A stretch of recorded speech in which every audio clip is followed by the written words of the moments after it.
योग माया के आगे सभी बुरी शक्तियां नतमस्तक हो जाती हैं। इसी कारण योगिनियों को महामाया भी कहा जाता है। ये इतनी शक्तिशाली होती हैं कि यदि हम इनके आभामंडल ऑरा में आ जाएं, तो बीमार तक पड़ सकते हैं। योगिनियां स्वयं में रहस्यमयी होती हैं। ये तटस्थ रहती हैं, न पूरी तरह शुभ और न ही अशुभ। इन योगिनियों को किसी भी देवी देवता की अनुमति की आवश्यकता नहीं होती। वे जब चाहें, जहां चाहें, स्वयं प्रकट हो सकती हैं। यदि आप केवल योगिनी का आह्वान करें और एक दिया जला दें, तो उस स्थान पर योगमाया का स्थायी वास हो जाता है। तांत्रिकों को हमेशा से 64 योगिनियों का आकर्षण रहा है, क्योंकि यदि वे एक बार प्रसन्न हो जाएं, तो साधक की शक्तियां कई गुना बढ़ जाती हैं। मित्रों, अगर आपको यह रहस्यमयी जानकारी रोचक लग रही है, तो कृपया चैनल को सब्सक्राइब जरूर करें और वीडियो को अंत तक देखें। आगे और भी अद्भुत रहस्य खुलने वाले हैं। आपने योग शब्द तो कई बार सुना होगा, जैसे योग, योगी, योगिनी, सहयोग, संयोग, वियोग आदि। यहाँ पर योग शब्द संस्कृत के युज धातु से बना है, जिसका अर्थ होता है जुड़ना। यही योग ब्रह्मांड की रचना से लेकर आत्मा के मोक्ष तक की यात्रा का मूल है। बहुत ही महत्वपूर्ण शब्द है योग। बिना योग के इस यूनिवर्स का अस्तित्व संभव ही नहीं है। पुरुष और प्रकृति के योग से ध्वनियां बनती हैं। ध्वनियों के योग से छंद, स्ट्रिंग बनते हैं। छंदों के योग से क्वार्क बनते हैं। क्वार्क के योग से परमाणु बनते हैं। परमाणुओं के योग से अणु बनते हैं। अणुओं के योग से पदार्थ बनता है। पदार्थों के योग से ग्रह बनते हैं। ग्रहों के योग से सौरमंडल बनता है। सौरमंडलों के योग से गैलेक्सियां बनती हैं। गैलेक्सियों के योग से ब्रह्मांड बनता है और ब्रह्मांड के योग से महाब्रह्मांड बनता है। यह एक अनंत प्रक्रिया है, जो केवल योग के माध्यम से ही निर्मित होती है। इस योग प्रक्रिया के लिए ब्रह्मा ने स्वयं को 2 तत्वों में विभाजित किया, एक पुरुष और दूसरा प्रकृति, जिन्हें प्रतीकात्मक रूप से शिव और शक्ति कहा जाता है। सृष्टि में सबसे पहले जिसने योग किया, वो थे शिव, जिन्होंने प्रकृति के साथ योग किया। इसीलिए उन्हें आदियोगी या महायोगी कहा जाता है। और जब प्रकृति ने भी पुरुष के साथ योग किया, तो प्रकृति को योगमाया और महामाया कहा गया। इन दोनों तत्वों के योग से 64 पुरुष प्रधान महाभयंकर ध्वनियां उत्पन्न हुई और दूसरी ओर 64 प्रकृति प्रधान यानी शक्ति प्रधान ध्वनियां उत्पन्न हुई। पुरुष प्रधान 64 महाभयंकर ध्वनियों को भैरव कहा गया। भय उत्पन्न करने वाला रव यानी ध्वनि, इसीलिए उसे भैरव कहा गया। पुरुष और प्रकृति का यह योग डमरू के रूप में प्रतीकात्मक रूप से दर्शाया जाता है। इस कॉस्मिक डमरू से 14 बार ध्वनियां उत्पन्न हुई, जिनमें से 7 बार पुरुष प्रधान महाभयंकर ध्वनि तत्व उत्पन्न हुए और 7 बार प्रकृति प्रधान योगिनी रूपी ध्वनि तत्व उत्पन्न हुए। इसीलिए कहा जाता है कि भगवान शिव ने 14 बार डमरू बजाया और इसी से इस सृष्टि की रचना हुई। तो मित्रों, अब सबसे पहले हम जानते हैं पुरुष प्रधान यानी शिव प्रधान कौन से 64 ध्वनि तत्व उत्पन्न हुए। पुरुष प्रधान जो महाभयंकर ध्वनि तत्व उत्पन्न हुए, उनके पहले समूह में 8 महाभयंकर ध्वनि तत्व थे। पहले समूह का महाभयंकर ध्वनि तत्व यानी भैरव है, असित, जिनका रंग सफेद है और उनकी 4 बाहें हैं। इस समूह में अन्य 7 भैरव भी हैं।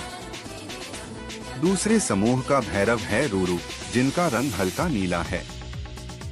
इस समूह में भी अन्य 7 भैरव हैं। तीसरे समूह का भैरव है चंद, जिनका रंग गौर है और उनकी 4 बाहें हैं। इनके साथ भी अन्य 7 भैरव हैं।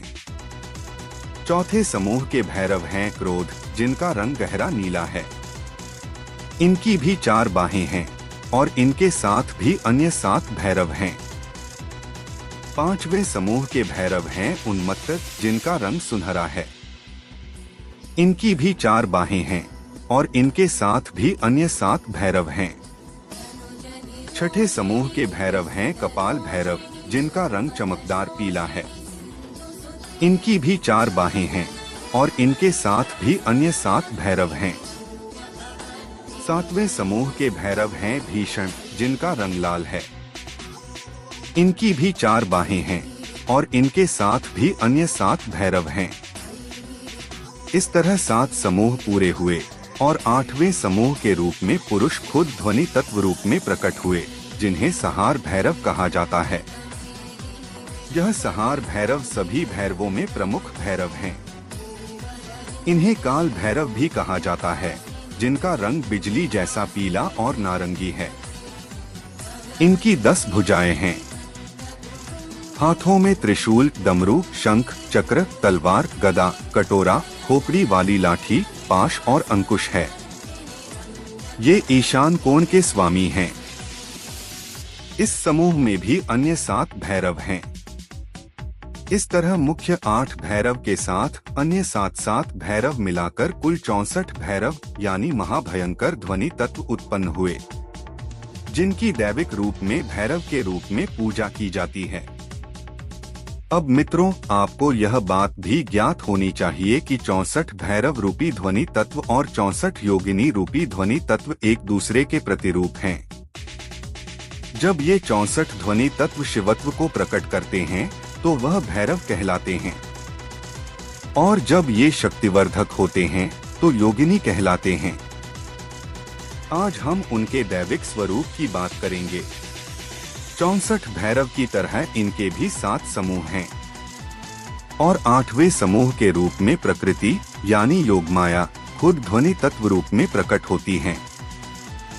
64 योगिनियों का पहला समूह है ब्रह्माणी। इस समूह की अधिष्ठात्री योगिनी हैं देवी ब्रह्माणी और उनके साथ हैं सरस्वती, वायु, वीणा, अतिथ, वाद्य रूपा, अभया और सर्वमंगला नाम की सौम्य योगिनियां। इस समूह की 8 योगिनियां सृष्टि के सर्जन कार्य में मूलभूत भूमिका निभाती हैं। इनकी पूजा से हमारी सर्जनात्मक शक्ति विकसित होती है।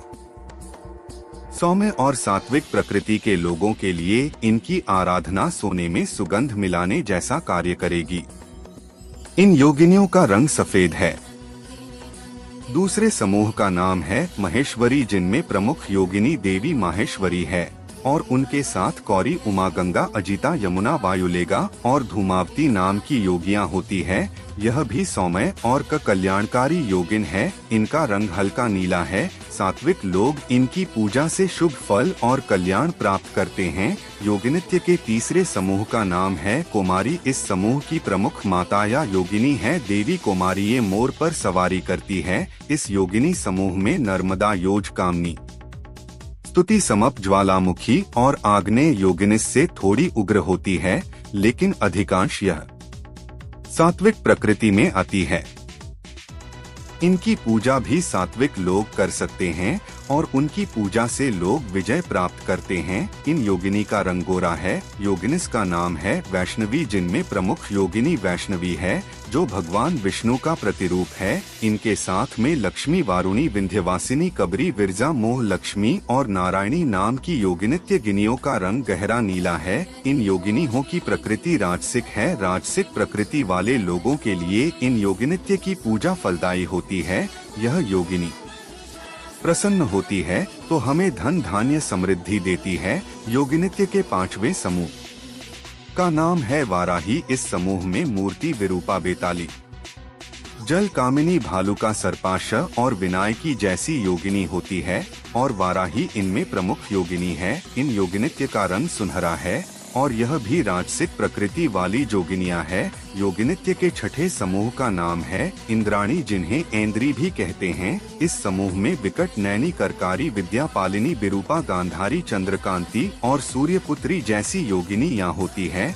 इन योगिनित्य का रंग चमकदार पीला है। यह योगिनिस और वैभव देती है। इनका स्वभाव भी राजसिक है योगिनित्य के 7वें समूह का नाम है चामुंडा। चामुंडा इस समूह की अधिष्ठात्री योगिनी है। इस समूह में तारा, पद्मावती, चर्चिका, ककराली, अघोरा, घटवारी और भद्रकाली नाम की योगिन होती हैं। चामुंडा योगिनी का स्वरूप बहुत ही विकराल और भय उत्पन्न करने वाला है। उनकी बड़ी बड़ी लाल आँखें और हड्डियां दिखाई दे रही हो, ऐसा दुबला पतला शरीर, आग की ज्वाला जैसे केश और उनका भयावह रूप देखकर कोई भी डर सकता है। यह योगिनी समूह तामसिक प्रकृति का है और इसीलिए तांत्रिक लोग इन योगिनित्य की विशेषकर साधना और पूजा करते हैं। विनाशक कार्यों में इन योगिनित्य की मदद ली जाती है। यह की साधना और पूजा में भी विशेष ज्ञान की आवश्यकता होती है। 8वें समूह के रूप में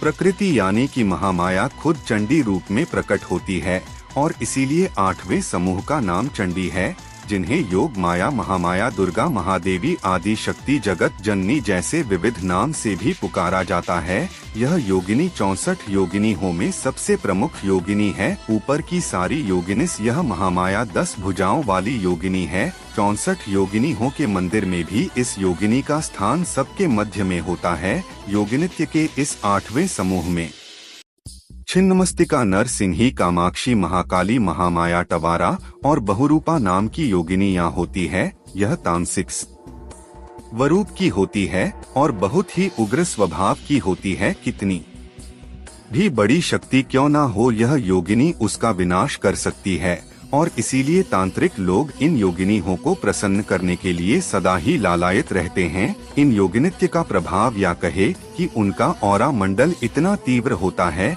कि यदि हम उनके ऑरा मंडल के प्रभाव में आ गए तो हम बीमार पड़ सकते हैं। उनकी एनर्जी को हमारा शरीर सहन नहीं कर सकता, जिसे क्षेत्रीय भाषा में योगिनी की आन में आ गए यानी कि योगिनिस कहा जाता है। अब दूसरी बात यह भी है कि यह योगिनिस शक्ति है कि उन्हें किसी भी अन्य देवी देवता की अनुमति नहीं चाहिए होती है। यह किसी भी देवता के स्थान में जा सकती है और कोई भी व्यक्ति ब्रह्मांड के किसी भी स्थान पर इन योगिनित्य की स्थापना कर सकता है।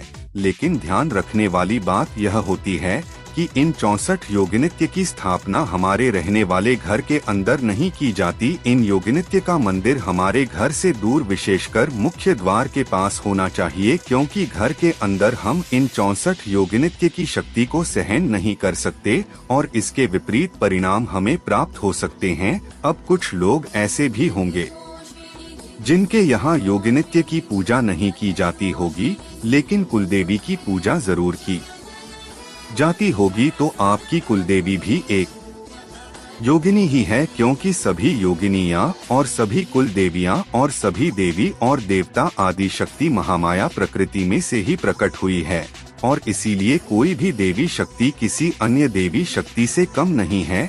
हाँ, उनकी प्रकृति अलग हो सकती है, कोई सात्विक होगी, कोई राजसिक होगी तो कोई तामसिक होगी। इन अष्ट योगिनी समूह को अष्ट मात्र का भी कहा जाता है, यानी कि 8 माताओं के समूह जिन्होंने इस ब्रह्मांड को जन्म दिया और इसीलिए यह जगत जननी अष्ट योगिनी समूह अष्ट मात्र का की हम पूजा करते हैं, जो ध्वनि तत्व रूप में भी होती है और दैविक रूप में भी होती है। आप अपने कुलदेवी की समर्पित भाव से और अत्यंत भाव पूर्वक जैसे अपनी जन्म देने वाली माता की सेवा और पूजा करते हो, वैसे ही अपनी कुलदेवी की भी सेवा और पूजा करें तो आपको अत्यंत ही श्रेष्ठ फलों की प्राप्ति होगी। योगिनी के तात्विक स्वरूप ही।